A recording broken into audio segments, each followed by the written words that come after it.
Okay. I think I fixed the card. Hell yeah. An inordinate amount of time.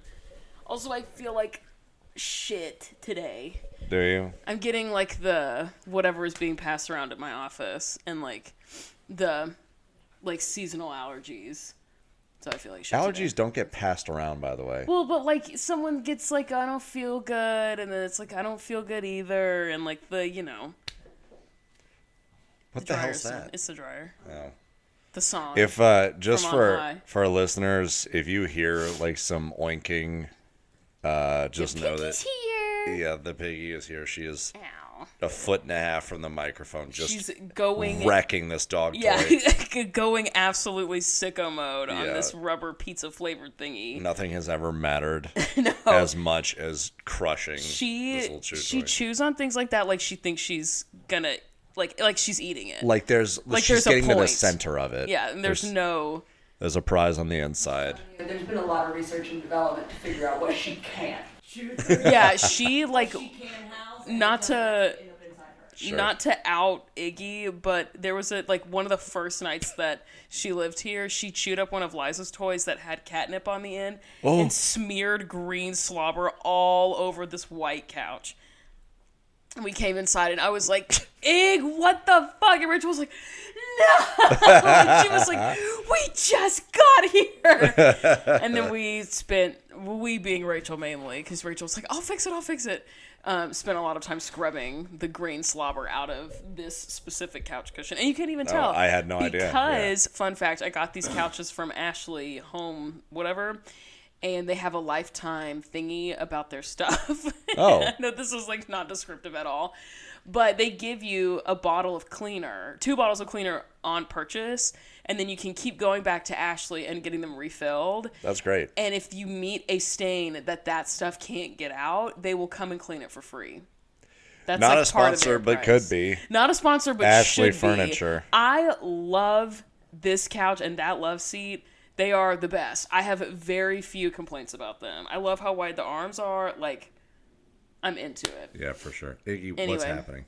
So there's going to be a lot of mouth sounds on this. There's going to be me. There's going to be you always doing that. And then there's going to be Iggy probably also. So Probably, definitely. definitely. Things going off. It's just going crazy. Okay. Do you have anything else you want to say that's funny before we get started? Usually I'll have something like a good cold open or whatever. You were being really quiet earlier, and I was like, oh, I bet he's got a heater loaded. And no. Well, no. He's just being quiet. No, I was just focused. Also, you and Rachel were having a conversation, so I didn't want to interrupt. That's true. Rachel... As much as you joke about it on the podcast, I'm not in the business of interrupting and or silencing women. That's actually very true. Rachel and I have this really fun thing that I love so many things about Rachel. One of my favorite topical things about Rachel that I love so much is that she hates reality dating TV. Like, as you heard, hates it. It's all bad. So I don't it's like I wouldn't say I'm a fan of Dance Moms. I'm also not a fan of I actively hate this show. I hate this show. It's awful. It's so bad. But it does give us an excuse. Ew, The hell was that, Iggy? It gives us 2 things. It gives us, 1, an excuse to talk about really important issues in society, True. like body shaming and racism and blah, blah, blah. True. But also, we're good at making jokes. True. Me specifically. Oh. But... So Rachel hates Love is Blind. Out of all of the TV shows, she really hates that show. I wouldn't say I like it. I would say, I watch it. I think it's very interesting.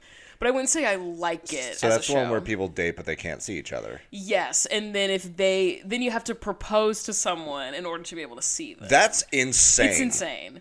And then they have Physical to decide. compatibility is like a huge part of it.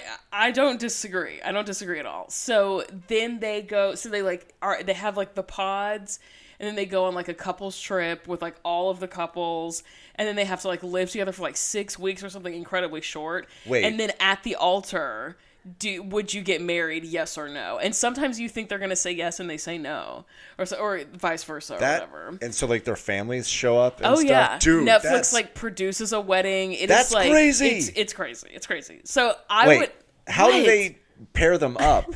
They all take like an aptitude thing. Yeah, and they're all like just... conventionally attractive. So it's like there's never really been a moment where like it makes it easier to fall in love with someone if they're conventionally attractive.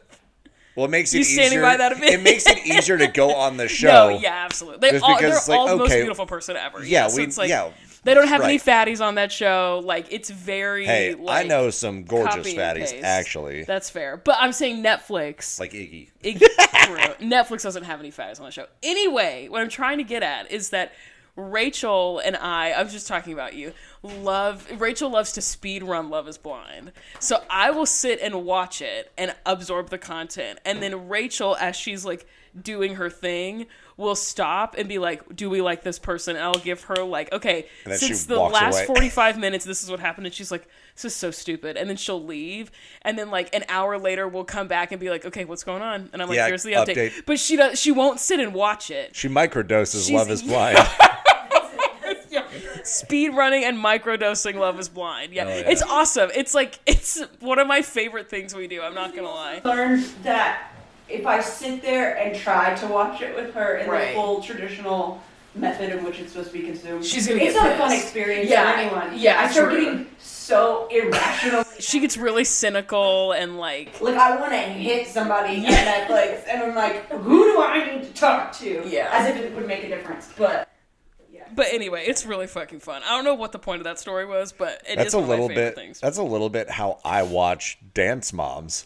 I'm just sitting there like, this is so, I hate this. I hate all that is so. Why did you have to say, Leslie, shut the fuck up? Like that thought goes through my head several times. My God, Leslie on this episode. She was on one. She was so really on one. Annoying this episode. Yes. We're gonna have to get into it. We'll get into it. Yeah. Okay, you ready to get into it? Yeah. Yeah. Okay.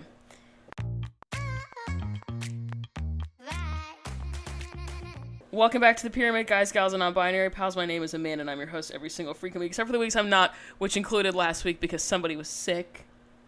Both of us were sick. No, you were sick before me. Yeah. You were sick on our recording day. Yeah, and then you copied me. Yeah, also, I... Wait, and I'm Eli, the dipshit participation trophy of co-hosts. The dipshit trophy? Did you say dipshit trophy? Dipshit participation trophy of co-hosts. Okay. I missed the word participation. Fuck, what was I going to say? You were talking about being sick. I was sick first, and then you were like, oh, that looks fun. I'm going to do that too. What was crazy was that this is like, I have realized in the last like week or two, most of the men in my life that I pick on have like become too self-aware. And some of you bitches are beating me to the punch, and it's really annoying. So like, I pick on a dog too hard. Yeah. I pick on We're ringing the bell ourselves. It's like, fuck, that's so annoying. Bye, like, Rachel. Shut up. Bye, Rachel. I pick on my coworker TJ. Right. And I was like running late to one of our meetings that he and I both lead every week.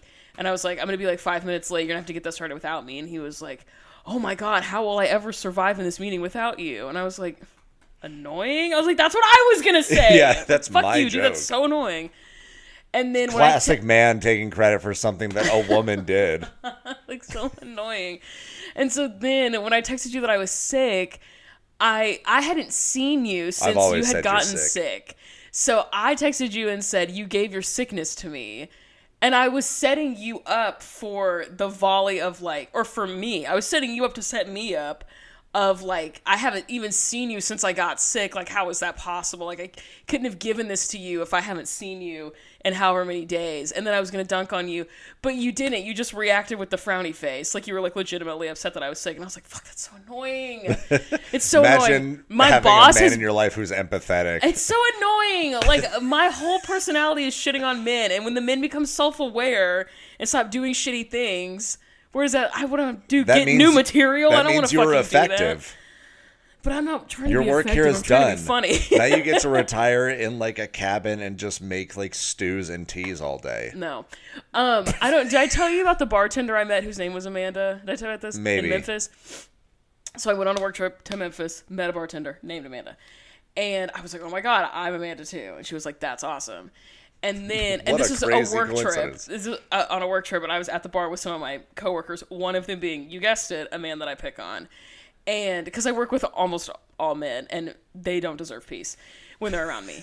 So Nor do we get it. Yeah, true. You make sure of that.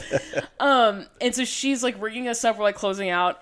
And one of her coworkers walks by, a man, and she goes, Daniel. And he like walks by and he went, what? And she was like, nothing. I just wanted to say your name and bother you. And I was like, you just can't let the men in your workplace know peace. And she was like, no, literally. She was like, I have to. And I cut her off and I was like, it's mildly inconveniencing a man in the workplace. And she was like, yes. And she was like, I don't want to ruin his day. I don't want to hurt his feelings. But I do want him to be like, well, that was weird, and then like keep going. It's like I totally get that. And one of my coworkers, throw him off a little one of my coworkers who I do that to was standing right next to me, and I was like, this MF over here gets it from me all the time, and he was like, yeah. He was like, it's always really disorienting. It was great. It was awesome. Okay. Were you talking about the Pyramid of Life? Yeah. Do we have any like emails or any shit like that? Oh, actually, yeah, we did get an email. Thank you for bringing that up. I'm good for one thing. True. That's my only contribution this entire episode, Where by the way. is it? Hang on. I'm not going to do anything else. I'm going to sit over here. I'm going to pet Iggy and make her oink. This is from... Look at this thing. I'm sure you make a lot of women oink. She's not on the... What did you just say? What did you just say? That's crazy. Iggy, I don't think is in the frame, and that's a shit. Yes, she is. I can see her. Can you? Yeah, I can see her. Oh, the strap is in the way for me. Oh, no. Hanging. I can see the orange blanket, and I can see her butt. I mean, that's... Yeah. I can see her in the frame. Iggy. She just likes to be up against the arm of the couch. Well, Iggy, she's a very specific come be up against dog. my leg. No, she don't want that.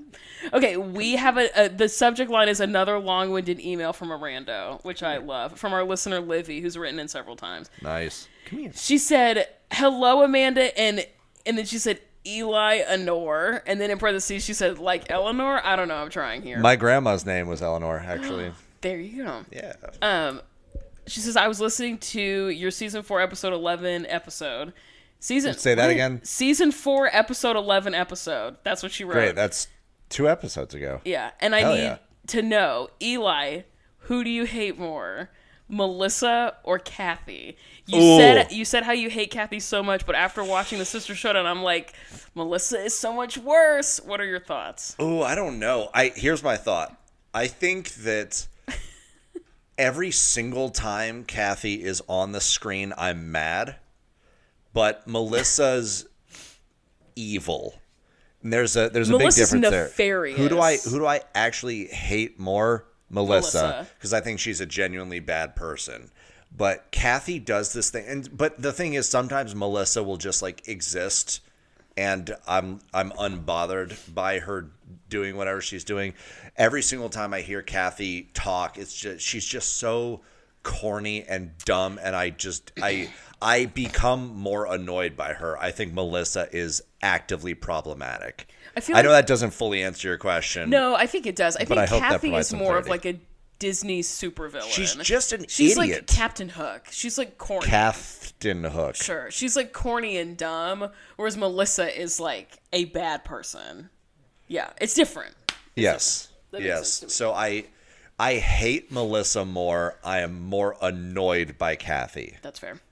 Also, I know y'all have noticed and joked about all the names that Kathy calls the ALDC, and I just learned from the Back to the Bar podcast with Christine Kelly that Kathy and Abby intentionally tried to never say the other studio's name as to not give the other more publicity. Do they not know they're on national television? That's so stupid. That is honestly the level of petty I aspire to. Like, that's awesome. And apparently the reason Kathy has a new team every time we see her is because kids that would audition to be on the show that didn't make it to the ALDC would just get shipped off to the Candy Apples. Dang. Yikes. Wow, she's literally getting the hand-me-downs. No wonder she never wins. Yeah, she's Those getting the kids leftovers. look really good, though. Like, a lot of her kids are really talented. That's crazy. And now on to things that actually matter. Severance. Iggy. She said, yes.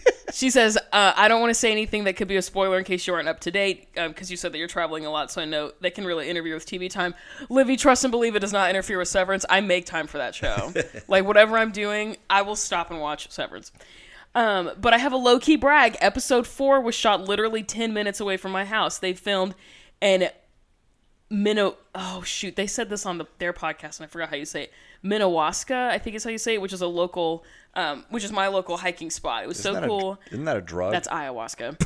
It was so cool seeing the cast in places I've literally gone to and learning that we have the world's biggest waterfall. LMAO, if you aren't already caught up, that isn't that funny, sorry. Because they say it's obviously not in the show, but anyway, it doesn't matter. Anyway, I'm always dying to talk about Severance, maybe your next rewatch podcast. Eli, you would love Severance. What's it about? You've told me this before, I think. It's about a lot of things. But, like, the main point is that there's a company that is, like, a big, like, Amazon-type company or Apple, which is ironic because it's on Apple TV, or, like, Disney, like, a huge company that has a procedure for some of their employees because they're doing, like, really sensitive work where you can choose to be severed. So you get this chip in your brain, and there are moments of your life where you are what they call an innie or an outie. Like a belly button. Like a belly button, where you're at work, and your work you has no memory of who you are outside of work. But then when you leave, you at home have no memory of what you did at work. So it's like two completely separate people. Is this like drama? Yes, it's very dramatic. There are moments that are funny. Zach Cherry is in it. He's like the fucking funniest person ever. Who's in that? Who's the main person in that? Adam Scott. Okay, that I've seen. Ben from Parks and Rec, yes, and also Step Brothers. Yeah. Ben Stiller is I haven't had a carb since 2004. I've never seen that movie, and I didn't even know he was in Step Brothers until I watched Severance. It's so funny. It's so funny. But Ben Stiller is like the director and producer. Yeah. And it's really fucking good. It's so... Okay. And this second season is out right now, and it is picking up. And sounds crazy. It's fucking nuts. Just wanted to say how happy I am that y'all are back to making episodes. It is ironic that we skipped last week. Excuse me. It truly is something for me to look forward to every week, and it's a super pleasant distraction from the shit that is happening in our country right now, so I'm appreciative of you too. Wait, what do you mean? Real as fuck. Bottom of my pyramid is Elon Musk. I don't think this needs elaboration. I'm not kidding. Yeah. T as fuck. First of all, yes. But second of all, you said eel, and I thought she was going to say something about me. What the hell was that? We got a lot of mouth sounds happening this episode. Elon Musk.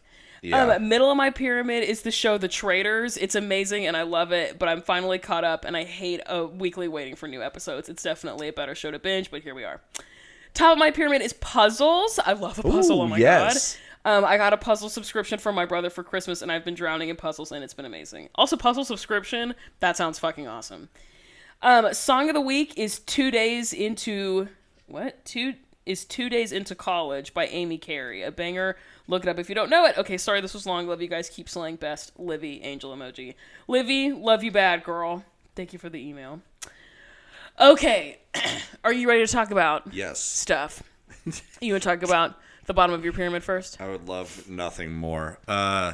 So this is that was so gross. This is a bottom of the bottom kind of thing. But right. Yesterday, my middle brother had to put his dog down after 11 years. He had cancer that was spreading through his brain, and he was declining rapidly. Oh, that's so sad. Yeah, and Sam is my middle brother's name, who I've talked about a little bit here. He is like such a goofy. You think I'm goofy? Sam is like a whole different level, and he's always like very like outward and extrovert and stuff. And so like whenever he gets the very, very rare occasion he gets sad, it's like it like affects me. Yeah. And then like I loved the dog, and also like that is very like dog stuff. Like I haven't watched like Marley and Me, for example, because like I know I can't. Dog stuff is too much. I can't do it. Yeah. And then yesterday, like it happened. I was gonna go over there after my friend's baby shower. I was gonna go over there and like see his dog Leo for the last time, but it got so like he woke up and was like couldn't move, and so they just took him in the morning, so I didn't get to say goodbye or anything. And then we got a text. Sam just said he's gone. Like. And that was it, dude. I was a wreck. Yeah. An absolute wreck for like a lot of yesterday. And I woke up sad this morning too. I cannot imagine the pain he's going through. So like if anyone out there has lost a pet, like it happened very close to me. Jason lost Daisy. I remember that, yeah. And that was really hard too, because like she lived with me and everything. Yeah. So like it is just the worst. It's the worst. Yeah. My grandma's dog passed away last year just from like being old. You know? Yeah. And it just sucks. Like, It really, really sucks. Yeah, but it's nice knowing, like, Leo was in, like a lot of pain. He was having trouble even like moving or anything. Ugh. So like that suffering is over. There's that less suffering in the world. Yeah. Sam put a post about him on Instagram earlier, and I started crying again before I came over here. So sad. It was like 10 minutes before I was like, all right, go, time to go be funny. Oh my God, Leo, no. And you're like, no, get this shit off my phone. Yeah. Anytime that we talk about Iggy, Rachel and I will always talk about how Iggy's never gonna die. Like it's like, oh well, but like I don't have to worry about this because Iggy doesn't die. Right. No, there's no world in which Iggy dies. Because look at her. Are you kidding? The bottom of my pyramid is kind of. Look at that dog. Are you kidding me? Be sweet, baby. Little angel. The bottom of my pyramid kind of sounds silly, but it is the bottom of my pyramid. My skin, I think I need to go see a doctor. You've talked about this before, I cannot get my skin together. It is ridiculous. Where is it apart? I have a ton of like dry patches that are gross, and like also part of it's that I've been traveling a lot, and also the fucking temperature in this fucking state is like all over the map. It's like 11 a couple days ago, and it's gonna be 63 on Tuesday. Yeah, it's crazy. And so like my environments are always different temperatures, and also I know I'm not doing myself any favors by sleeping literally in a toaster, because my electric blanket, I crank that shit up when I go to bed, and then I wake up and I'm like, why does my skin feel like it's on fire? Well, I was sleeping in an oven, so might have something to do with it. But it's just so fucking annoying, and like any time that I like try to look up a solution, there is always like, how to treat eczema in your toddler. No, how do I treat eczema as a homeowner? How do I treat eczema as someone who's almost 30? Well, I need to know about that. It reminds me of that clip in The Office when Dwight is like, Michael, you text me or you email me every time you get a new zit. And he was like, I'm a man in my mid-40s and I still get zits. I think that's interesting. Anyway, like it is very that. It's such a childlike problem to have, and I cannot get my skin together. It's you have skin. Everyone has skin. It's not a childish, like that's just, you have skin. I guess, but like sensitive skin is crazy. When there was a time that skin is crazy. It is. As an adult, sensitive skin is crazy. Write that down, kids. There was a time I went to get my nails done, and I told the woman that I have really bad, what's it called? Not dermatitis. It's called something. Oh yeah, contact dermatitis on my fingers.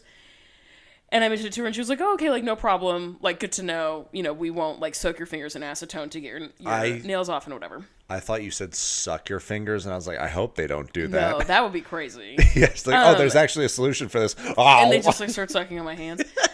She was cutting my cuticles, and I started to bleed, and she went, you have really thin skin. And part of me was like, what's that supposed to mean? What do you mean by that?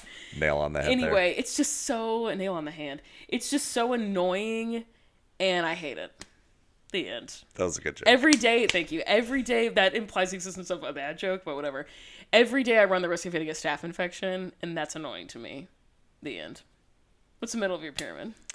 The middle of my pyramid is that we got a snow day on Wednesday, but for my organization, it wasn't announced until like 5:30 a.m. the day of. And so like I still, annoying. All right, so I gambled. And like I stayed up late the night before. I was playing video games. I had a couple drinks. Yeah, you were doing your thing. Yeah, just doing my thing, assuming we were gonna get the day off. But like, had that backfired, that would have been a disastrous day. But so I still had to set an alarm at 5:30 to wake up and have a conversation with leadership about like, is this actually happening? They're like, yes, we're actually closed today. I look outside. There's a couple inches of snow on the ground. Blah blah blah. So like, I'm a firm believer that the best part of having a day off is actually the evening before. Yeah. Because you know Friday night. You could just like enjoy everything knowing that you don't have to wake up early in the morning.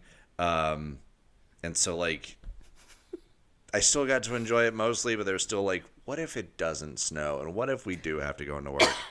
So it's the middle. I wish they would have just called it the evening before. I felt that way sometimes when they would call off school for call off school when I was a teacher.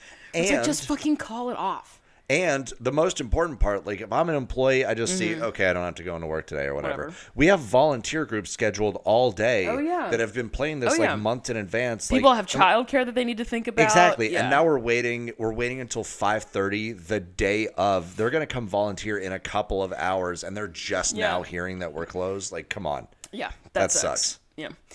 I want you to remember that we just said that at the same time. Why? Why do I need to remember that? For the top of my pyramid. Okay, great. My middle of the pyramid, I'm gonna like be on my DJ Khaled suffering from success type shit. Another one. I have to travel for work again this week, and I don't want to because the place. Where are you going? Where are you going, Amanda? I'm going to Hawaii. Yeah. Yeah. This woman is complaining about getting a free trip to Hawaii. It's not free. I'm working. It's not a free vacation. I'm going to work. You're going for my job. Going for to perform labor. However, I am leaving on Tuesday, like at the ass crack of dawn, truly. Like, I think my flight leaves at 6 a.m., so I have to get up there. Yeah, I know. And I have to be at the airport. Anyway, whatever. And I'm not going to get there until like 10 Tuesday night because I have a connection in Vegas. And then I go to Kona. And then... How long do you get to stay in Vegas for? Like 2 hours. Oh, brutal. Yeah, in the morning. So it's like, what? On a Tuesday. Then... Coming back Saturday into Sunday, I have an overnight flight, which I've never done before, and I'm not going to lie, I'm a little anxious about it because of all the stuff that's been happening with airplanes in general, and I'm just a little nervy. I mean, yeah. And that's a 13-hour travel because of the way that it connects into Chicago and then back home. Ugh. And so it's like so much effort to be there for Wednesday, Thursday, Friday. And then Saturday is the strike and then we leave. It's like, it's brutal. And I know it's like, going to Hawaii, complaining about going to Hawaii, which like my mom doesn't want to hear me complain about it either. I started to complain about it. She was like, yeah, I don't want to hear it. And I was like, okay, that's fair. You're going to a place where there are palm trees and sand. You don't get to complain about anything. Yeah. And I'm going with one of my favorite coworkers ever, which is really exciting. Yeah. And one of the ones who is whatever, it doesn't matter. Anyway, I want to go because it's cool, and I've also never been to Hawaii, but also I don't want to go because of... Anyway, and I've been traveling a lot for work in general, so I'm just kind of fucking over it. I'm ready to be... You just want to be home. I'm ready to be home, yeah. I'm just getting to be alive. Hang out with Liza. And Kiki. She's just snoring, but her eyes are open. And wagging that tail, too, because she knows you like her. Look. Oh, little baby. Okay, what's the top of your pyramid, right? Is that what we're on? Yes. You are... Okay, Can't remember. The top of my pyramid is being locked in with a bestie. I don't know nothing about and that. And you're not locked in right now. I need you to... You were literally just like typing something on your phone. I need you to lock the fuck in. I am locked in. I didn't miss a step. I'm locked in, dude. So like an example, a couple is like you and me just like saying the exact same thing a second ago. Yeah. The other night at the like show that we went to, we were locked in, dude, making the same dumb jokes. We were on our goofy goober shit hanging out the other night. It was like, I texted you, we were in rare form. Like, truly. At our peak of just being fucking stupid. Yeah, and so... It was awesome. That was a great example of it. Also, my work bestie, like we co-run the volunteer department, and she and I are sitting in meetings sometimes, and we had one the other day. We said the same thing 3 separate times, and then a couple times someone in the meeting said something kind of like obnoxious or unnecessary or whatever, and she and I both looked at each other at the exact same time, like, and that made me giggle. That shit. Yeah, we were like truly locked in. Like never before. It was having awesome. one at work is also really helpful. It helps to me. It like maintains my sense of humanity when I'm like at my job. Like I have a coworker who, whenever he's just like a very like agreeable. He likes to giggle a lot, just like a really easygoing guy. And there have been times where we've been in like meetings or intense situations where we like can't look at each other because he'll start giggling and I'm like, don't start, because then we'll both start giggling together. Yeah. And having that moment of like levity, especially in a workplace, is like so rejuvenating. Like I need someone to see me in my goofy goober shit while I'm being a professional. For sure. Well, yeah, even while being professional, but like we're locked in on the same level of that, and like we understand the situation's the same. That's so dope. I love awesome. It. I love it. Top of my pyramid is I'm going to see Beyonce. We're going to let that simmer for a second. Top of my pyramid is I'm going to see Beyonce Giselle Carter-Knowles on her Cowboy Carter circuit tour. I'm going to cry. Hear me out, I'm going to start crying. So, I'm going to Atlanta on the July 10th show, the beginning of her 4-show stop in Atlanta. That's crazy. Back to back to back to back. And, or maybe it's 5. No, it's 9. It's the 10th, the 11th, the 13th, and the 14th. So it's not all the way back to back. But, so I'm like so scared. Why? Because the Beehive, the Beyonce fandom rides crazy for that woman. And you're a part of that. But I have only, true, but I have only come to be a Beyonce fan in my adulthood.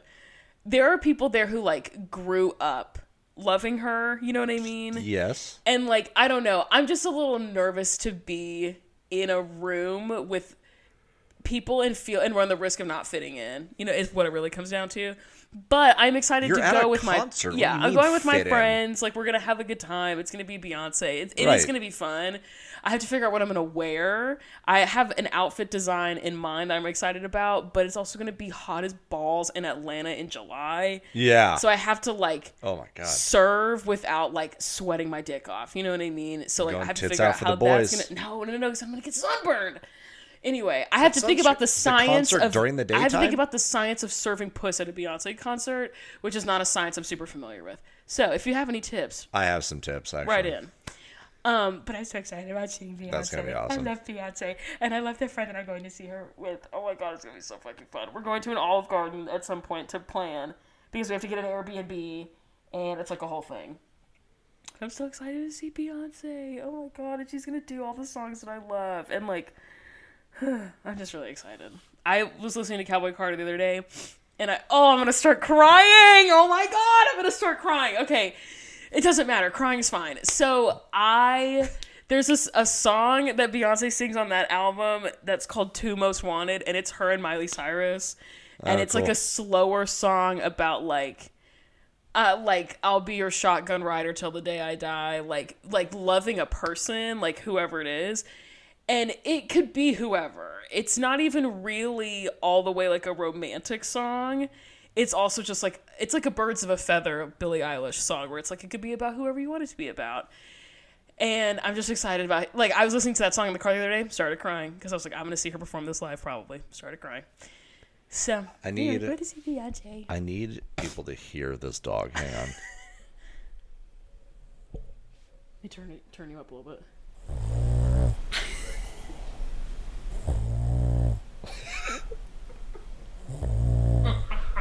Dear God, that's Iggy face down. That's commitment to for our audio listeners.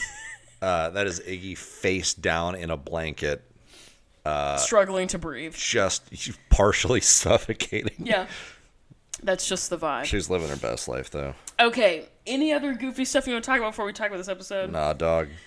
Okay, let me get my notes. Okay, we are talking about season 4, episode 13 of Dance Moms. It's called Decisions. Last week on Dance Moms, we had the quote-unquote drag number, which, like, that is an offense to drag performers everywhere. That number was so bad. Yeah. Peyton was there last week. It was a whole thing. And is here again, as is Kalani. For parts of it, yeah. What is happening? Abby's mom's health, we talked about that a little bit. Kendall's crying. 2 weeks ago, Kathy pulled out of the competition. You know, we're getting some of this. And then also Kira and Kalani's lore in general. Because it's all going to come back.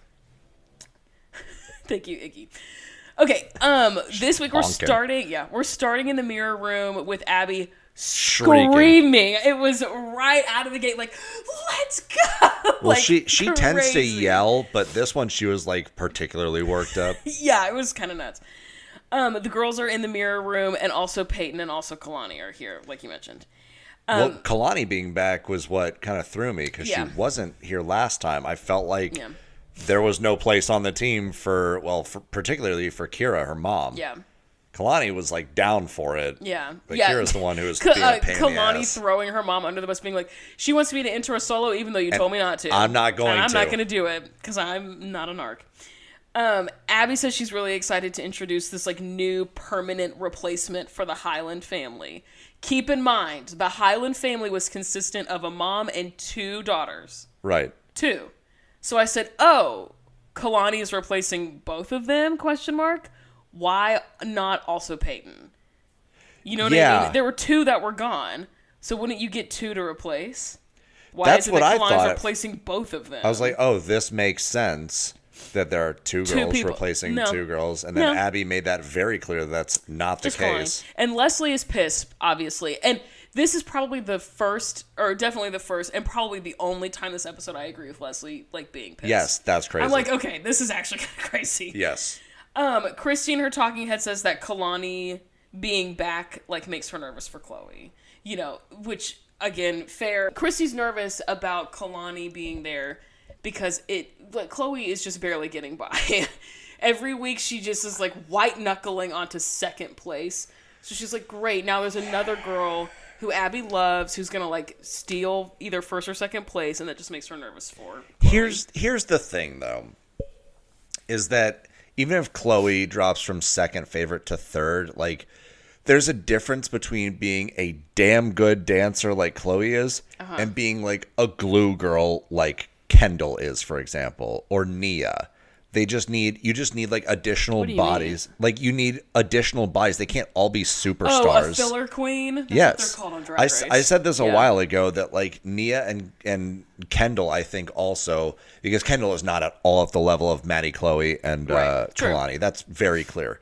And so, but you need additional like bodies that like take up space, that can learn the dances, and they can do fine, and they can be a part of a first place team. Mm-hmm. They're not the starting quarterback. They're not a stud wide receiver. They're the left guard who doesn't fuck up very much. Yeah. And that's all you need. On Drag Race, they call them filler queens. Yeah. And they're the girls that people suspect, like, not everyone can win. There are people that need to go home, and not everyone can make it into the top 3 or top 4.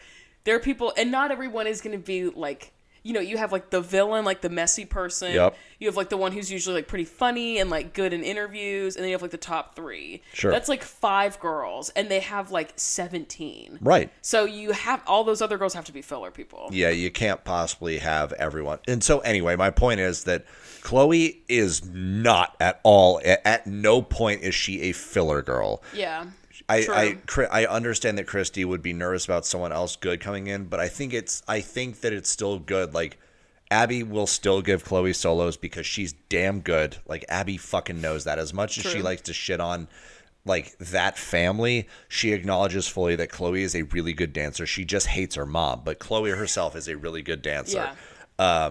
And so even with another in the top 3, think of the trios. With Maddie, Kalani, and Chloe, holy cow, man! True. In any other context, if it wasn't Abby, right? They'll wipe the floor with everyone. Yeah, and so like you have to think. I know it's so hard to think optimistically, but like you got to have a little bit more belief in your daughter that she's a legit good dancer, and Abby knows that. Yeah. The pyramid of kids, the bottom. I was kind of shocked by this. The bottom kid is Kalani. More like the trapezoid of kids. Yeah, true. And Abby's like, it's because you're new. And no, like, she next. isn't. And also, and Kalani didn't say a word. Like whatever. Her from doing anything ever. Like when Peyton was like top of the pyramid or something like 2 weeks ago. You know what I mean? And she hadn't been there for like 6 months. Well, so that was weird. This is normal. Right. So Abby's back to her original bullshit. Right. So I guess you just never know what to expect. The loop closes. Yeah, you just never know what to expect. Kendall is next. She says you're going through the motions. You have to give me more. Okay. Whatever. That's a very Nia comment. Well, Nia Speaking of whom. Yeah, Nia's next, and Abby says she thought that she was outstanding, but she's the one who has previous experience and isn't like doing enough with it. I guess. I don't know what that meant. Previous experience in what? Dancing? Being a drag queen? Oh, I guess it was. Yeah, because the number last week was drag. But she doesn't. No, she doesn't. She has previous experience one other time. What? So, like, that doesn't... I don't know. In Abby's mind, that's enough. I know. You've done this once. You should be an expert. Because I'm not a psycho. The next is Chloe. She was chosen for a solo that should have won, but was beat by a hand-me-down number by Mackenzie. A 9-year-old. Which, hand-me-down number is kind of crazy. Being beaten by a 9-year-old is the better criticism, in my opinion. You were beat by someone who's, 3 years your junior. You should be able to, figure it out. Yeah, and it's Mackenzie. Like, Mackenzie is very, acrobatic and fun and whatever. Chloe is, the real deal. Yeah. You should not lose to She's a teenager. She should, the middle of the pyramid, speaking of Mackenzie, the first one on the middle is Mackenzie. And obviously, because she's not as good as Maddie. That's, pretty much the criticism. She didn't give the same feeling as Maddie. Yeah. Maddie is next, which is crazy, because she had the highest scoring solo, so why the fuck is she not the top? Well, she seemed fine with it, too. She, put her head up and put her shoulders back like she was really proud. She was like, yeah, I am next. Yeah. Okay. What? That's fine. That's great for her. She's thrilled. She knows she did a good job. Whatever. She also knows that if ever Abby doesn't put her at the top, it's because someone else did something outside of their normal. Yes. But Maddie's normal is She's always still the best. Control. Yeah, Maddie's always the best anyway. So she's the North Star. She's the control. That's a good way of putting it. Thank you. And then Peyton is next because she was the lead of the winning number. Fair. Great. Leslie's really excited. Yeah. And then the top is a terrible, horrible picture of Kelly. Some of the moms laughed, and Christy's was just me. Christy's like, this isn't funny. What the hell is going on here? And that's it. There's no reason, nothing. But there's also no reason for it. She's like, yeah. Also, just a reminder, fuck Kelly. Yeah. It's not even Kelly's at the top of the pyramid because of a reason. Yeah. I can't even think of what the reason would be, but there is no reason. So I don't understand it. But it's just this awful picture of Kelly. It's very confusing. This week we're going to Canton, Ohio, home of the bestie, for global talent. And the moms are super unenthused about going to Ohio. Yeah, they freak out. They're like, oh, God, I don't want to see Kelly. Nia does this thing. She's like, oh, no. Oh, no. Yeah. The group number has everyone in it, and it's called Frost. Thank you, Iggy. The costumes Stop. are from something else. They're going to be these reused costumes. Wow, it's like a hand-me-down costume. Yeah, almost. And Abby tells the moms that they're going to be in trouble if they don't bring the costumes to the studio tomorrow. Okay, great. The costumes are going to imagine telling a grown adult they're going to be in trouble. Yeah. You're going to be in trouble. Trouble. I'm in my 40s and I own a house. I'm in trouble. You know what's funny? There's a person at my office who's a higher up who makes this point all the time where she will tell people, you're not in trouble, you're an adult. Being in trouble is a child adult thing, and in this office we don't employ children, we employ adults. So you're not in trouble, you're an adult. That's a great way to think about it, because every time that she wants to talk to me, I'm always am I in trouble? And she's like, you can't be in trouble, you're an adult. Yeah. That's also, why would I be in trouble? Yeah. Okay.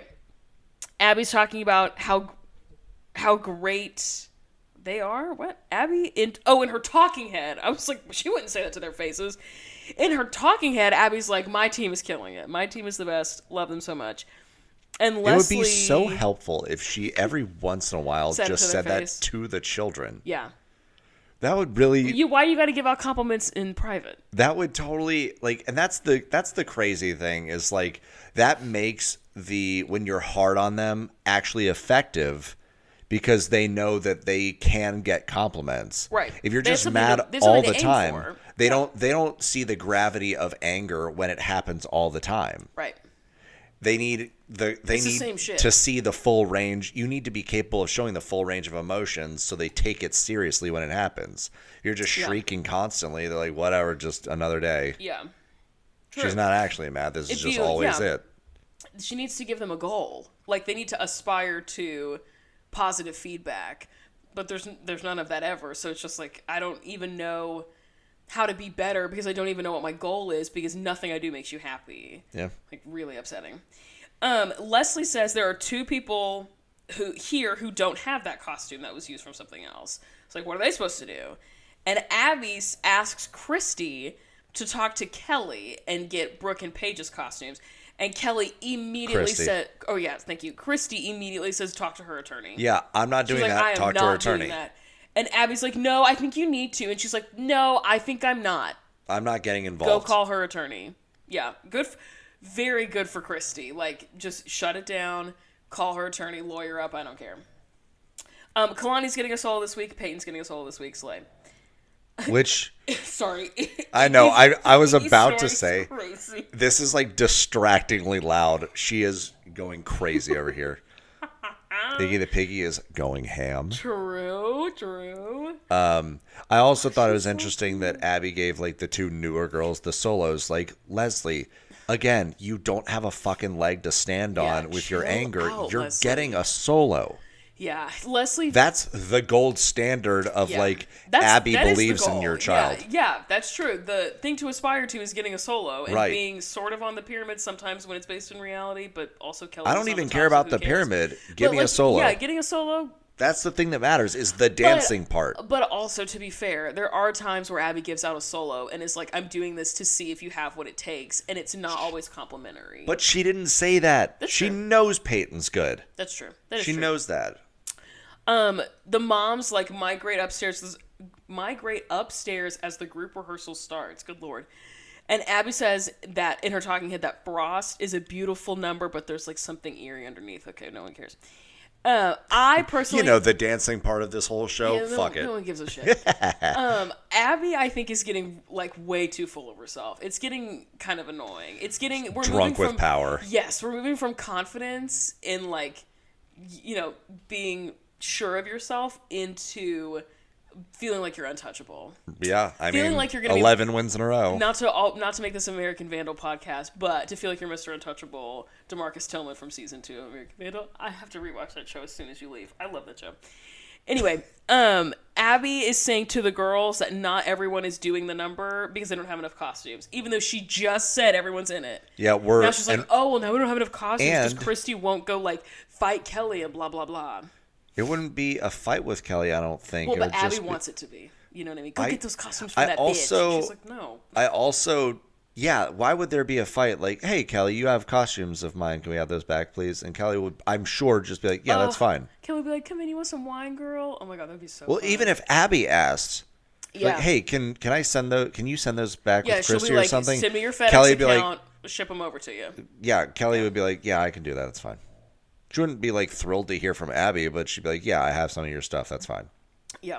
The costume ownership is always weird to me because way, way, way back in the day when Vivi was dancing with Abby. Oh, yeah, Vivi. She had a bumblebee costume, and then when they left, she took the costume with her.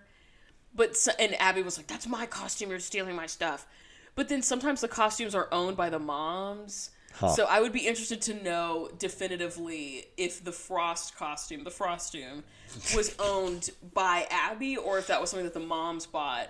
And she's like, no, can we borrow this from Kelly? I don't know. The IP of the costumes doesn't make any sense to me. Holly says that the costume is indicative of a larger issue. Holly, your education knows no limits. It's everything to me. Yes. The costume is indicative of a larger issue. Yes. She then... Dr. Holly Slay drinks tea and is educated. A moment later notes, since not everyone's going to be able to do it, we have to kind of acknowledge that there are disposable members in this group. And she's like, I am confident that Nia is viewed as a disposable member. Absolutely. Which is correct. Absolutely. She's like, she's not going to take it from another girl to give it to Nia. No. Nia's going to be the girl that gets cut. Yes. We cut to the Candy Apple studio. We're seeing their group rehearsal. Kathy says that because they're now doing the number that they were going to do 2 weeks ago when Kathy was like, no, it's not ready, and pulled them out right before they went on stage. We're doing that this week. Yes. And can I also say this? The very moment I heard Kathy's voice, I was I was watching it on my living room TV actually, and I was typing my notes. As soon as I heard Kathy's voice, my entire body just I know you warned me about it and everything, but I love Kathy. God damn it, dude. I'm so sorry. I live for Kathy. She gathers every week. I don't know. She really doesn't. Like her. She's bad at everything. I just think she's funny. I like giggling at Kathy. And I aspire to her level of delusion. Excuse me. I want to be that confident in myself with no reason. Oh my God. Well, she's not confident. She's pulling numbers. That is true. The pulling the number thing was actually kind of crazy. But this week she says she feels connected to it, whatever the fuck that means. She says that she saw things 2 weeks ago in the number that she wanted to change, and so that's why she pulled. I don't think that that's true, but whatever. Yeah. And she thinks that having more time to rehearse this number is going to help them beat Abby. There was a weird moment where they were... Oh my God, dude. Your little tail. The ear and the tail. There's a weird moment where they're all rehearsing facing away from the mirrors, which kind of defeats the purpose of that room, because the whole reason why you have a wall of mirrors is to watch yourself dance. Yeah. So that you know where you need to be better. But Kathy's whatever. Like, face me. Very weird. Also, the Candy Apples, like, text logo looks exactly like the ALDC text. Like, the font is almost the exact same. Oh, is it? And it didn't used to be, because and I wonder if it's a copyright thing from Coca-Cola, because Candy Apples used to be written in Coca-Cola script. With, like, the C being the way it was and, like, a long tail on the, like, S and apples. And now it's, like, that, like, italicized, like, NASCAR almost font, which is the exact same as what the ALDC looks like. I just thought that was interesting. We cut to a commercial, and when we come back, we're 2 days out from the competition. Peyton and Leslie are at the front desk of the studio talking to Abby and G about not having a costume, and they start talking shit about Kelly. Well, the other thing is, like, do they have one that's big enough for Peyton? If they have costumes that already exist, like, she is... Like she's 16, older than any. She's physically just bigger than all these other little The only girls. other kid that's even kind of close to her is, Chloe's rather tall, but she's half her weight. Yeah. And then Brooke was like a similar build, but like a foot shorter. Yeah. So what are they doing here? Do they have like an adult-sized costume? She's tall. Yeah, I don't know. I have a note, I think a little bit later about that same thing. They're talking shit about Kelly, obviously, and then Holly and Nia walk in with her costume. She's like, Nia's good, Nia's got it, please don't... Yeah, of course. Not in trouble. It was in plastic and dry cleaned, clearly, like... Iconic. Yeah. Melissa comes in with hers, and then Leslie gets on the phone with Kelly and leaves a voicemail. Which is insane that she had Leslie call. It also makes me... It also makes you think of the first season of American Vandal, where Jimmy Tatro is calling about the Kiefer Sutherland call, and he's like, if you could give me that voicemail tape, that would be much appreciated. Seriously, it's kind of fucking lame that you're not giving it to me right now. Please help me out. Thanks. And Peter's like, it was really good until the end. Yeah. Let's see. A voicemail about who they are. Oh, about how they are Abby's costumes. Okay, so that clears that up.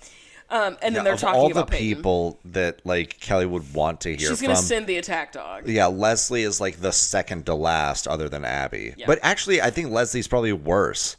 I think so too. It's like Abby, it's her dance studio, so like it would make sense she's calling. Don't sick the...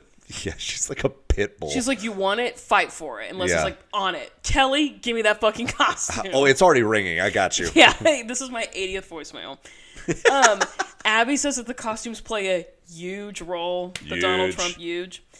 And then Holly says that this is the only option for the costume, and she says it's not the Holly is telling Holly's like, whoever, is this the only option? Yeah, and she says it's not the only option. Abby says it's the one that I want. It's the one that I want, which honestly makes it the only option. Oops, stop this. Hickey's just over here kind of suffocating. Melissa says that they have something that they could turn into what Abby wants. And Abby says, Melissa, you can't sew. You have no talent. Yeah, and Melissa's whoa, no talent? That's crazy. Yeah. You have no talent. And also you're ugly. So much. And also you need to shower more. Yeah, it's like so... It's like, golly. You can't sew and you're fugly and you have no talent and everybody hates you. Yeah. And then now Abby's yelling about how Kelly sucks, basically. And she's like, if Kelly... whatever. And Abby, again, tells Christy to call Kelly. And she says, then you're going to get a call from my attorney. From my attorney, Christy's saying. And Abby says, well, then I'll finally know his name. Yep. Weird that you're assuming that her attorney is a man. And also, what does that even mean? And then Christy says, you don't need to know my fucking attorney's name. And Abby clutches her pearls. Clutching her pearls like she's never heard the word fuck in her life.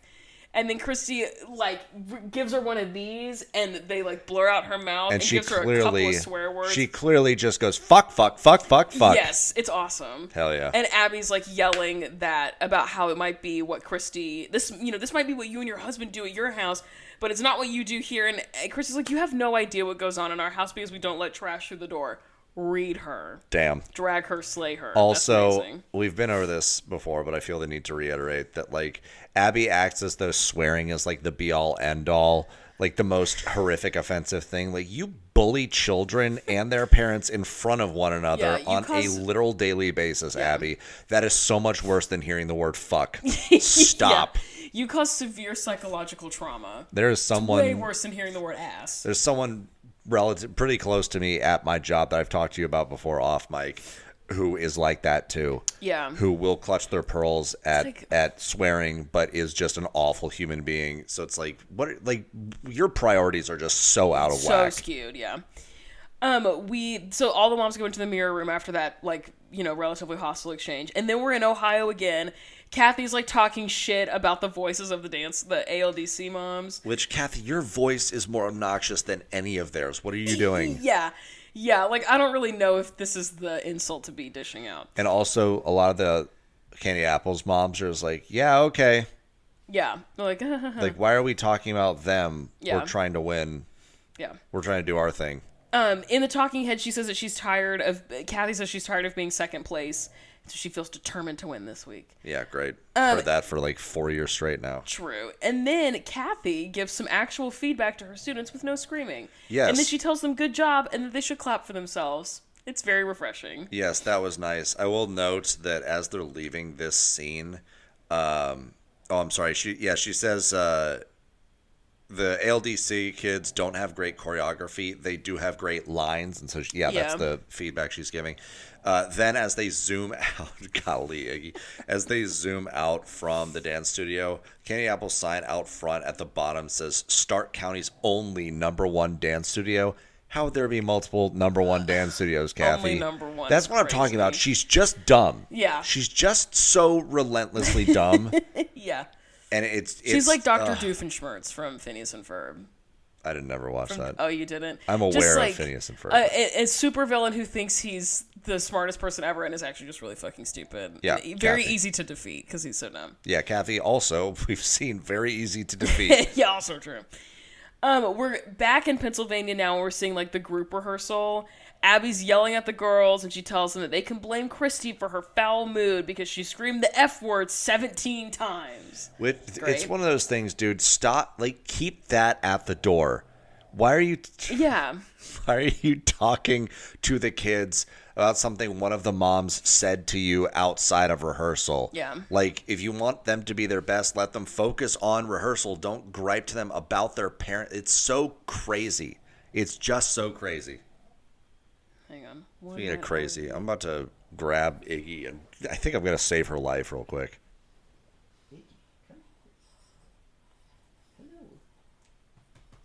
What are you doing? Texting my boss. Oh. One of the ones he bought. Tell them what's up. Model. What's up, boss? No. Big bad boss? No. Okay. Christy apologizes to Jill for something I didn't quite catch. I think she apologizes to all of the moms for oh, I'm sorry I'm making Abby be such a dick today. She's but it looks like she's just apologizing to Jill, but she might have been apologizing to think everybody. Jill had said something previously. Yeah, she's I'm sorry. Yeah, she's I'm sorry that my actions have caused this anger. And that's, I think... Yeah. It's an apology she shouldn't have to make, but it's fair. Yeah. I think it's nice for the other moms to hear it at least. Yeah. Chloe is seated on the dance floor with these red eyes. You can tell she's been crying. Yeah, tears in her eyes. And Abby says, Chloe, this has nothing to do with you. You are a wonderful little girl and everybody likes you. Weird as fuck. Correct. Weird. Also. Fucking weird. Thank God she's hearing that. It'd be nice to have heard that. It would be nice if this wasn't literally the first time she'd heard that in 4 seasons. Right. But, yeah. Yeah. It is good to the bar is on the floor obviously, but like it's that kind of thing where so often Abby conflates the two. Like, your mom messed up, so I'm mad at y'all collectively. She did it with the Highlands constantly. True. So it is nice for her to be like, listen, I'm mad at your mom. It's not you, it's your mom. I'm yelling because I'm mad at something else. I'm not yelling at you. You're awesome and I love you. Yeah. Still, it's crazy and confusing for a child to hear. The phrasing, you are a wonderful little girl and everybody likes you, is weird. Just like the whipping out of like the group opinion. Everybody likes you, or to frame it. Yeah. To frame it as everyone likes you instead of I'm not mad at you is weird. Because she's done that to Maddie before too, where she's like, but everyone's jealous of you and you're everyone's favorite and everybody loves you. Like, this group opinion phrasing is just interesting to me. I wonder if she's using that to imply that nobody likes Christy. Everyone likes you. Yeah. No one likes your mother. Even though it's 1v1 conflict. This is not a group versus Christy. And also, it's just Abby and Christy. And also most of the moms like Christy. So. Oh my God, sorry I'm burping so much. Yeah, you never do that. That was rude. But fair. Christy in her talking head said that she does kind of feel bad for like making Abby be a nightmare. Sure. And the moms are saying that Abby's just... She says she feels bad about sending Chloe into rehearsal after that.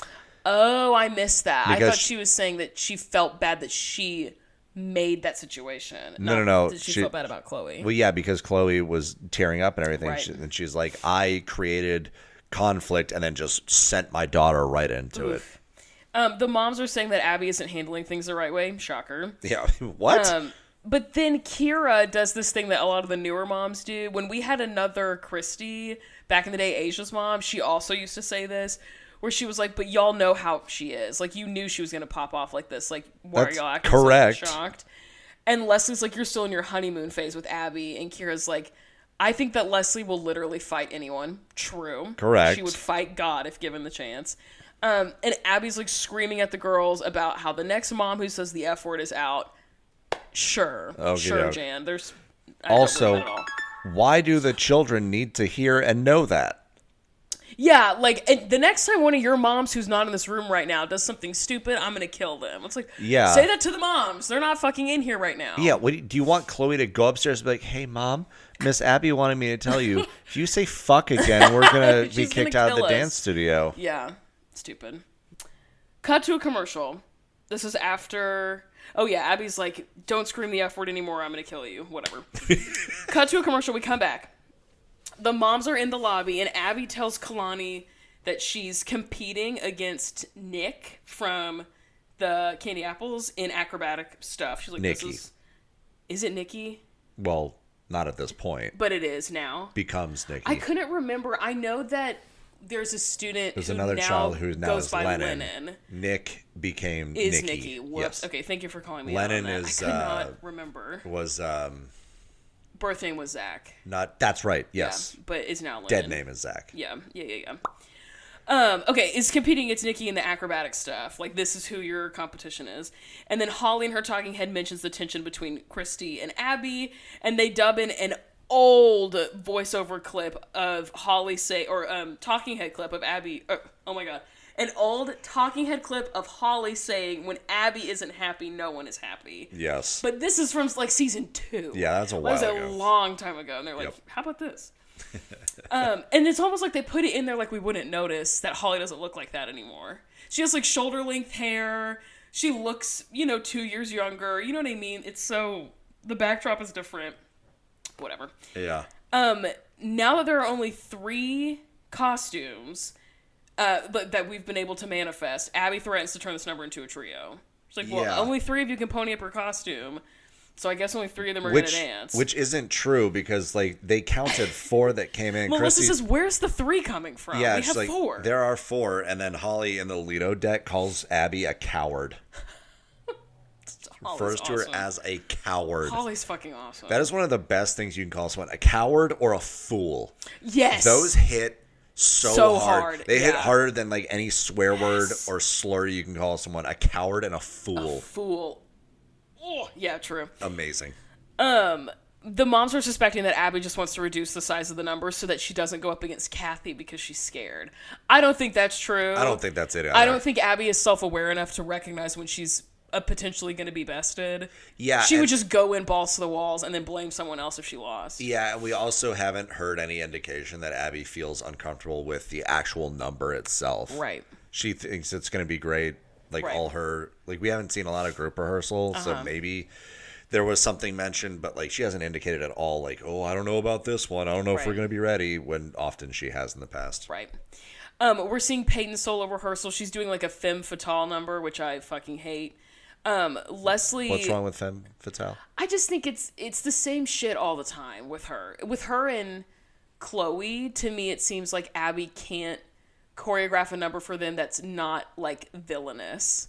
You know what I mean? Like, Maddie gets all these, like, beautiful, lyrical, positively flavored things, but Chloe and Peyton are always getting, like, Black Swan, Evil, Wicked Witch, Femme Fatale. Like, can we not have a number about them that's positive? I think it would be... So I've seen a few... I seem to recall a few with Chloe that were rather positive and beautiful and whatever. I think it might hit harder if she just had Maddie do a couple of those. That's what I was going to say, like, just pepper those in, we're good. It'd be different.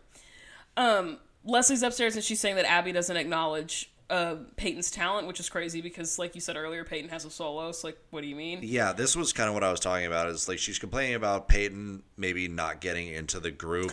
Yes. And she's complaining to Holly of all people. She's like, at least Nia has a permanent spot. And Holly's like, yeah, what's that getting her this week? She's not in the group. And at least Peyton has a solo. Yeah, she's like, having a permanent spot doesn't mean dick. Yeah. Because my daughter is not getting any special treatment more than yours. Your daughter's actually objectively winning out. Yes, the point is to get to dance at a dance studio. Your child is doing that, mine is not. What the hell are you talking about? So stupid.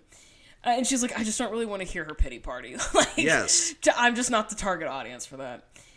We're seeing Kalani's solo rehearsal now, and Abby's like, it's beautiful and whatever. Kira is nervous. Understandable. And Leslie says that they should be meaner to Kira, basically. Yes, she's like, y'all were mean to me. And they're like, well, because you suck. Because you're awful. Because you started it. Yeah, you brought that energy. Kira really doesn't, like, start shit with the other moms for the most part. Like, she's very much like, listen, I want my child to get what's best for her, and my kid is awesome, and that's great. But, like, she's not here to start fucking drama. Leslie, that is in your very blood. Is starting shit with other people. Yeah, is not getting along with people. Yeah, she said, direct your anger towards Kira, not me, who supports your kids. When the fuck have you ever supported the other kids, Leslie? All you do is complain and talk shit. Name any time you've been supportive. Yeah, quickly. Is the supporting other kids in the room with us right now, Leslie? Yeah. Kira is like, fuck it, who cares? And all the moms are just like, over Leslie. Yes, like, okay, again, whatever. Kira unbothered. Yeah, unbothered queen. Back to the candy apples. We're seeing Nikki's solo rehearsal.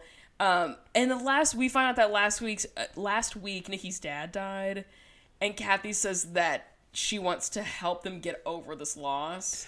That is crazy. Again, fucking yikes. Kathy's dumb, but at least it's coming from, I think, a good place. Yeah. And I like that she did the thing where she didn't just say Nikki's father died. She said Nikki and Donna lost a father and a husband. Oh, so she did fully acknowledge the mom in this, which I thought was nice. Then saying I'm going to help them get over this loss is crazy. That part is like, hey, that's nuts. A less clunky way to say it is maybe like, hopefully we can provide some distraction from the worst thing that's ever happened to them. Right. Exactly. You know, that's what she, I think, meant. But that is not what she said. Just so dumb. Yeah. Back to the ALDC, the moms go in with their costumes. They are costume pieces, like an assembly of similar costume pieces. Yes, and they're like, "This is how we can take what we have and make it what you want it to be." Yes. Leslie immediately starts going in about how Kalani shouldn't have even been added to the group, and how none of these costumes will even fit her daughter. Okay, here's my question. Leslie. Kalani being on the team or not being on the team doesn't change the fact that none of these costumes will fit your daughter. Because if Kalani's not there, these costumes still won't fit. Right. So why are you coupling these two independent facts and making one causation for the other? It is just... She's blaming Peyton's not fitting into the costumes on Kalani.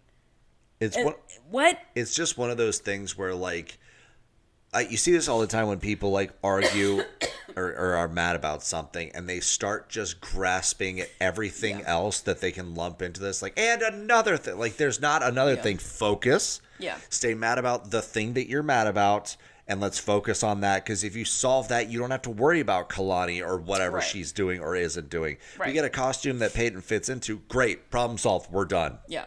You're both on the team. One does not affect the other. Right. Like, even a little bit. Right.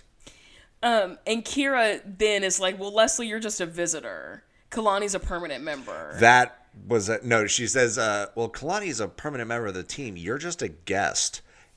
Guest. That was devastating. Yikes. That was devastating. And then Abby in her talking, it says that this is better now because Peyton... Abby removes Peyton from this group. She's like, fuck it. Who cares? She doesn't have a costume. You're being an asshole. And now this gives Peyton more time to work on her solo anyway. Yeah, so you should be happy about that, Leslie. Yeah, the costumes are fine and no one had to bother Kelly anymore. Great. Yeah, win-win-win. We go to a commercial. When we come back, we're at the competition. Abby calls Kent. Go ahead. Go ahead. I wrote it down too. So funny.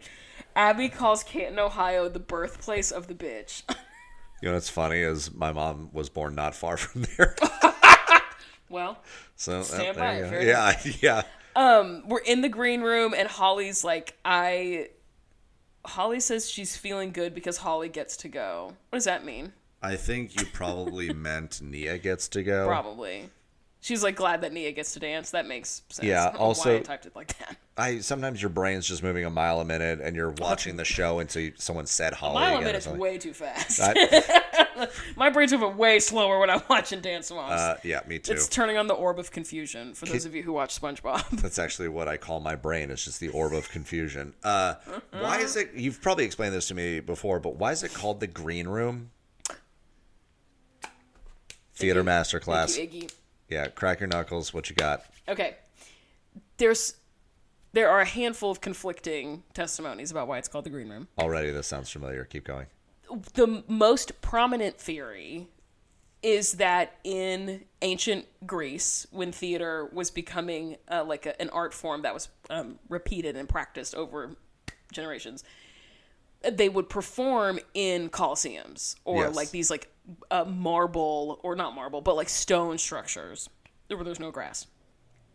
And the actors would oftentimes rehearse and prepare outside of the arena in the grass. Okay. And so it colloquially became known as like the green space. Okay. Like they're getting ready in the green space. Sure. And then when theater moves indoors, there was a period of time, allegedly, when actors would still get ready in green space outside. Okay. And then over time it became, well, what if we just had our own room inside the theater where we could prepare? And then, like, colloquially, the nickname just carried over to be the Green Room. So that's why, allegedly, that's a theory in theater spaces about why it's called the Green Room. A theatery? Sure. Orb of confusion. Orb of confusion, truly. Okay. We're in the Green Room. Holly's like, yay, Nia gets to dance. We're finding out that Peyton's solo costume doesn't fit, and Leslie, once again, blames it on Kalani. Which, again, still doesn't make any fucking sense. Nothing to do with anything. Terrible argument. Leslie, God. And then Abby says, if you don't want to wear this thing that's too small, then you don't get to dance. Which is it's so not fair to the child. Yeah, it's so dismissively said too. Oh, yeah. And Leslie doesn't seem to understand how much of a disservice she's doing Peyton every time she opens her mouth. Right. Like you can so easily advocate for your kid. Watch Dr. Holly do it. True. You can so easily advocate for your kid in like a calm, respectful way. Just like state your point. You don't have to fucking attack people. Yeah, and she says she attacks Abby next and says you need to get your shit together. You weren't focusing on my daughter because you were too busy focusing on Kalani, which is why you didn't clock that her costume wasn't going to fit. And Abby's like, Leslie, I don't care anymore. Yes. Like, I'm so fucking over this. Again, yeah. Which is kind of awesome to be like, I don't really care anymore. But also, like, you now got to the point, like, if Abby gave a shit at all, she would fight back or whatever. But, like, you've pushed her so far, she's like, fuck, Peyton isn't even a thought in my head anymore. Yeah. And you can kind of see Peyton react the same way. She just makes, like, an annoyed 16-year-old girl face and just kind of goes... And just, like, walks away. Whatever. Like, my mom's on her shit again. Yeah, exactly. Yeah. That's I've made that face before. I know how she's feeling right then. Real like, recognizing real. Yeah, mom's going off again. I'll go sit over here for the next hour. Yeah, and be by myself. And then Leslie says that Kira... She's, like, sobbing. Leslie is, like, really having a hard time keeping it together. Sobbing and says, like, that Kira is going to use Abby's name and then leave. And then... And Kira's just like... The fuck Kira's like, why am I catching strays over here? I didn't even do anything. Yeah, she's like, don't comment on what you think I'm doing. Yeah, the fuck? And then you can... It cuts to the Candy Apples green room, and you can hear the ALDC bitching through the wall. And Kathy says, this is a great example of what we don't want to sound like, which is awesome. Well, I loved that. And her talking head is like, Abby's falling apart. Yeah, she says... The ALDC green room sounds like a rowdy bar fight, and then notes, this is just what we need, which, like, that's not great. Like, she's like, we don't need a moment of weakness. We don't need a good teacher. We don't need a good dance. We need the other team to implode so we have a chance. Like, dude. Also, that just rhymed. It's like, what is it? The thing that idea of like in sports that we don't need to beat you. We just need to make outwork you. We just need you to beat yourselves. Right. Exactly. Like we'll just outlast. That honestly, I don't know if there's any Chiefs fans listening, but that was like the Chiefs' MO the entire season until the Super Bowl. They got legit beat, but they were like 15-2 in the regular season. They were just like, we're just gonna like kind of hang on to the ball and not fuck up and wait for you to fuck up. Yeah. And we'll just end up winning games, and they did. Also, love that the Eagles won because it means that we're probably going to get another spot from Abbott Elementary about the Eagles. Because that show takes place in Philly. Yeah. And also, Jalen Hurts, someone asked him in an interview about his all-female management team. Yep. And they were like, what was this? And he was like, I don't know. He was like, I just kind of kept hiring the best people, and they all kept being women. So, which is awesome because it shows that feminism is not this like other idea. It's not like I intentionally did this because I love women. It was just like I just kept looking. I've always been inspired by hardworking women. Yeah. And I just kept looking for the people who were the best at their jobs, and then they were just always women. Yeah, and with diversity, equity, inclusion being like very top of mind for a lot of people, and the Trump administration actively trying to harm all people that have benefited from DEI policies. That's great. But with that going on, that answer from Jalen Hurts is particularly helpful because now like, I just really wanted to go out of my way to hire women. Yeah. That's what the crazy conservatives think is happening. Right. Like, we need to hire all black gay women, and like, that's not what's happening. It's like we just want a fair people, shake. The rules are just like you have to interview everyone. Yeah. Not just filter out to white people. Right. Like and then when you do that, when you have to like talk to everyone, you're like, there's actually really great people everywhere. Yeah. And so Jalen Hurts just being, the best people just happen to be women. Dope. Great. That's fucking awesome. Thank you, Jalen Hurts. That is a great example of what we are talking about. Yeah. And my favorite moment surrounding the Super Bowl was like people were talking about how Donald Trump was going to be there, and interviewers were asking like the all-star players from both teams, like, is there an added pressure because Donald Trump's going to be there? No. And Jalen Hurts went, no, ma'am. That was it. And the others were like, well, it's an honor to have any president, former or past, like a very like PR rehearsed answer. Jalen Hurts smiles a little and he went, no, ma'am. No. Awesome. I saw this. Fucking awesome. I saw this reel where it took like a bunch of the starting NFL quarterbacks. This was like back in October or whatever. It was like, this is who I think they're voting for. Mm-hmm. And I swear to God, every single one, I was like, yup. Yeah. Joe Burrow, Kamala Harris. Oh, I don't know how I feel about Joe Burrow, actually. You better like Joe Burrow. Is there a bug in my shoe? No, it's the tag. We like Joe Burrow. Okay. I love Joe Burrow. He was also on my fantasy team this year. There was a series that I cannot remember who this girl was. I'm pretty sure I've talked about this before on the podcast, but there's a series on TikTok that I followed for a long time that I haven't seen in a minute, but she did this series with male celebrities called Would They Fuck a Fat Girl? And every time I see like reels like that, or like stacking up who I think would blah blah blah whatever, I think about her, and I think Jalen Hurts would have sex with a fat woman. I don't know if Joe Burrow would. Joe Burrow would. But how do you... I don't know. Based on his vibe... No, because in an interview, he was asked kind of a similar question, and he handled it pretty well. Oh, it was funny. Do you know who Caleb Presley is? He was like one of the Barstool guys, long hair. Yeah. Gives like really goofy interviews. Yeah. He's very funny. Yeah. Well, he asked... he was interviewing Joe Burrow, and... he said... Did he ask him, would you fuck a fat girl? He's talking about weightlifting. And sure. He's like, you're a pretty strong guy. What's the heaviest you ever picked up? Uh-huh. And Joe Burrow's like, I think about 400. And Caleb goes, oh, yeah, what was her name? Uh-huh. And the way that Joe Burrow like dealt with that was like, oh, he's just unfazed, unbothered. Interesting. He's okay. like, he's cool. He didn't get like defensive at take all. It back. Yeah. I don't think Travis Kelce would, but I do think Jason Kelce would. And 100%. I stand on that. I'm standing on business. Yeah. Okay. Anyway, getting sidetracked. Kathy is God. like, the ALDC's falling apart. Leslie cut back to the ALDC falling apart actively in real time.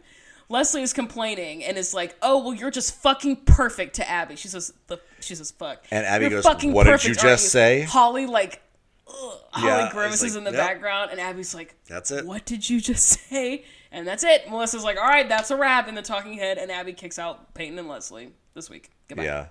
Melissa's like, Abby did say 2 days ago. Being her fucking lapdog. Yeah, Abby so did annoying. say you have to play by Melissa, Abby's shut rules. Up, Melissa, shut up. Just grab her by the back of the shirt, the back of her pants, and yeet her out the door. Yeah, exactly. So we cut to the the performance portion of this.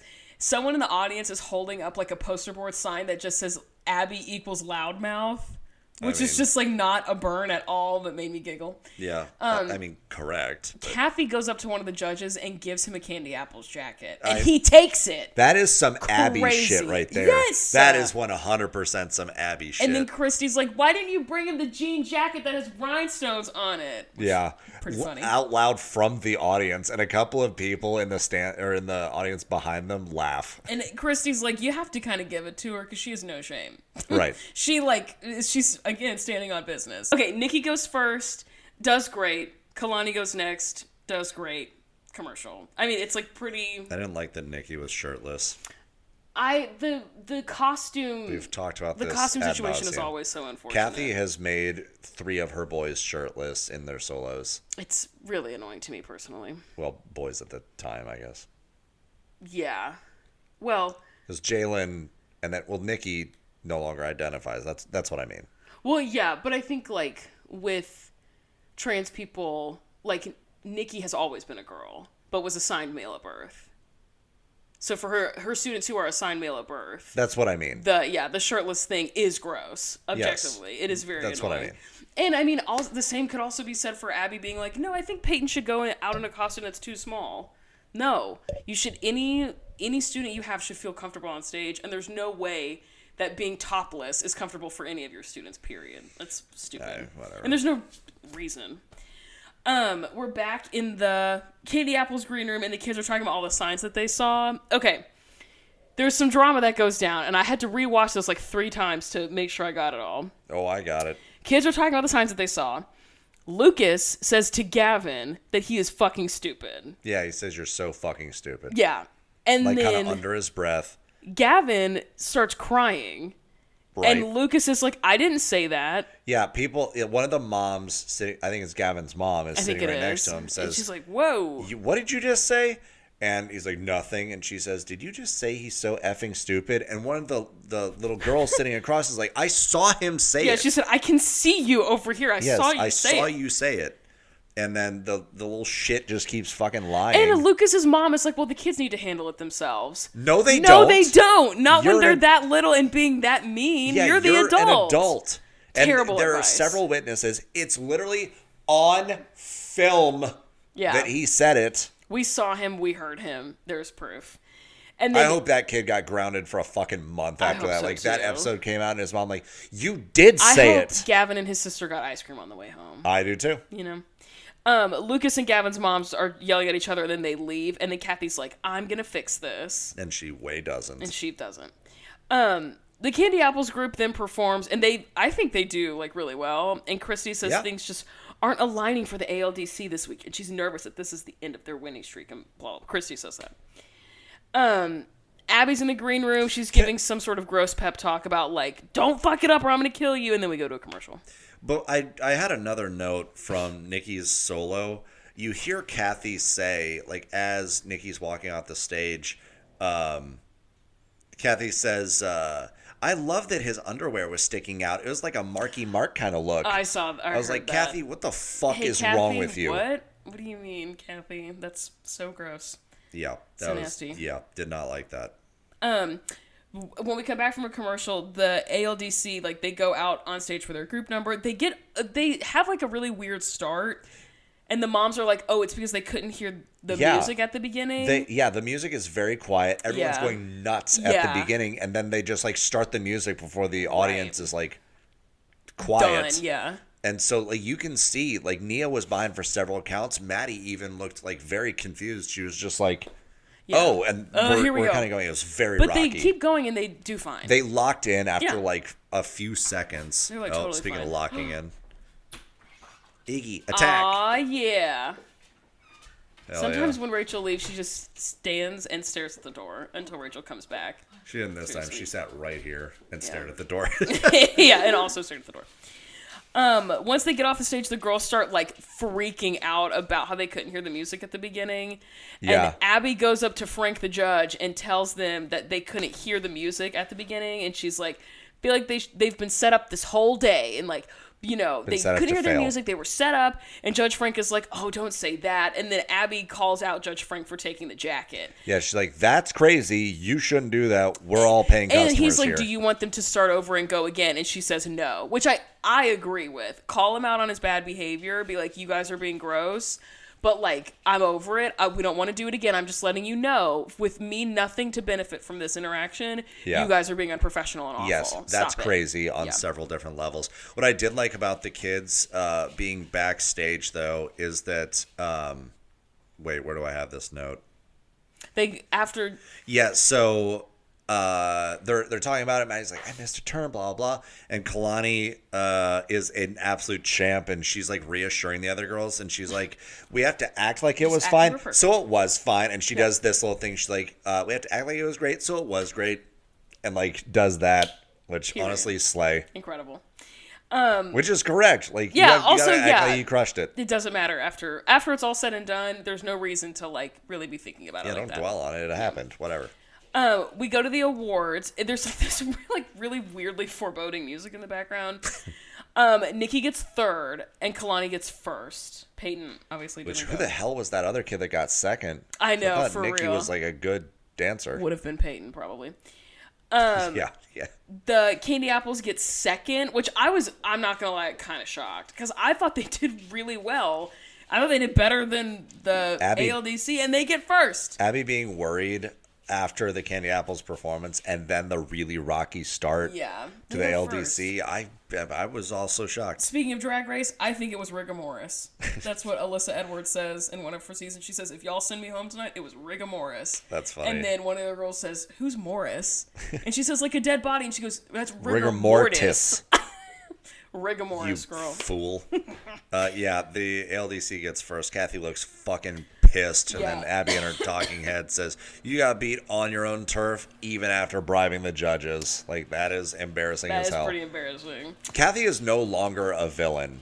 Can I just say that? Sure. After this, Kathy is no longer... There's no longer... It's not competitive. Yeah. The dynamic is gone. They just beat them every fucking time. Yeah. There's no longer a threat of another of the other team winning. They do their little like cheer where they go like number by number. The chant. But they added a new verse about 11 and 12 and having another award for the shelf, which I kind of live. Yeah, I think that's kind of cute. The kids love it, so great. Yeah, and the Kathy's like, this was unbelievable, and that was it. There's like no direct fighting between Kathy and Abby this episode, which I thought was kind of interesting. I thought that was very surprising. In the Candy Apples green room, who was the sassy little shit that swore and then lied about it?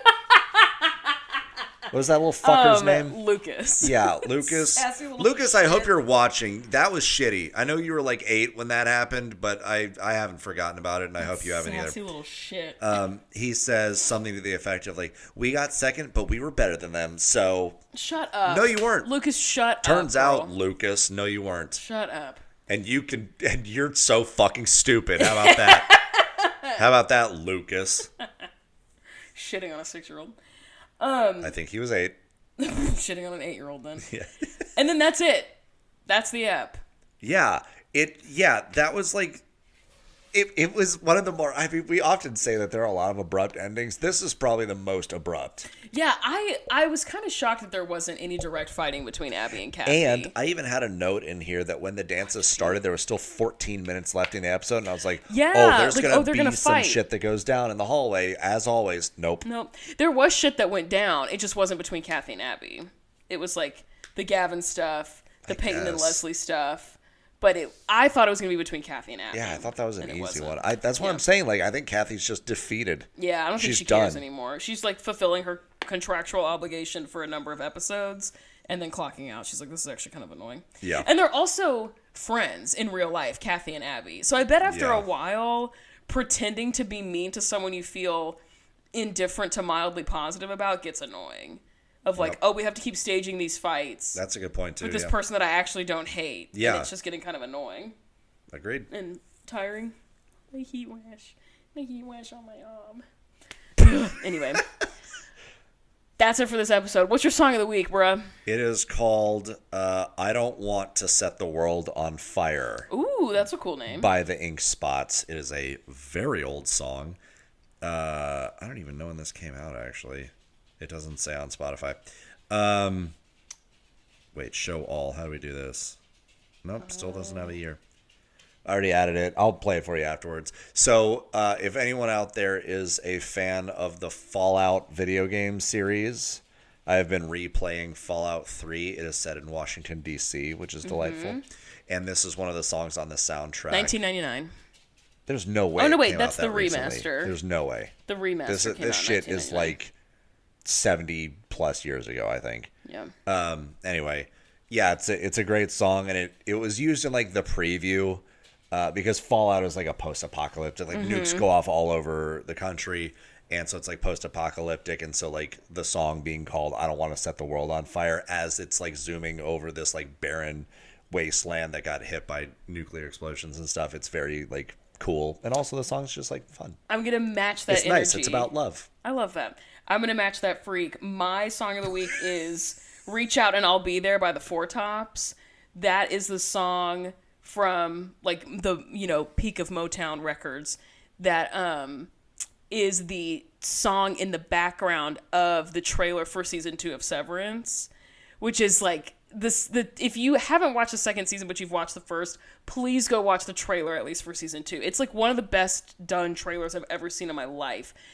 And the song is really perfect, like the lyrics are, and the vibe is really good because it's positive messaging in a song in a minor key, which I think is, or a relative minor key. I don't know if it's like written in a straight up minor key, but it's the minor section of the key that it's in. And it's like eerie, but also reach out and I'll be there. But it feels scary. I don't know. It's really fucking good and it sets the tone, like the song for Fallout. So, yeah, let's see. Are we going to have an episode next week? Yes. I'll be in Chattanooga Saturday through, like, mid-Sunday afternoon, so I'll have to record Sunday night. Yeah, or That's Monday. Okay with you. Yeah. Yeah. Yeah. Okay, so we will have an episode next week. Yay! And this is us figuring this out live on air. Because who the fuck knows? Because, once again, this is just a hobby. We make no money off of this. And so sometimes it just can't happen. So although, if you want to sponsor our podcast, you should. Our inbox is open. Always. Inbox, DMs. Yeah, King Tony, you talk to Coke, all right? Get us Imagine that being sponsored by Coca-Cola. For us, that would be insane. That'd be crazy. For two literal nobodies, that would be crazy. So crazy. Iggy, do you have any last thoughts? What do you mean last thoughts? She hasn't had any. End. Oh, yeah. Look at this thing. Put that microphone up to her again. Iggy. Give her the chance. Put her on the mic. Iggy. All right. Well, she just sniffed it and oinked. Those are her thoughts. Sniff, sniff, oink. Sounds about right. Honestly. Follow us on Instagram if you feel like it. We literally never post. I'm back on my shit posting on Instagram. You are back on your bullshit. I am back on Instagram. My Instagram is not Amanda B _ I'm always posting stupid shit on there. I haven't posted in a while. I need to post. I'm usually Instagram. on my post is like usually on my stories actually, but yeah, I'm gonna. If you want to see me bark at Hassan Piker, follow me on Instagram. Sure. And I'm at Eli _farmer_. Follow me there and cyberbully me or whatever. Slay. That's it. Good night, Alyssa. Good night, Alyssa. Thank you so much for listening. Goodbye. Goodbye.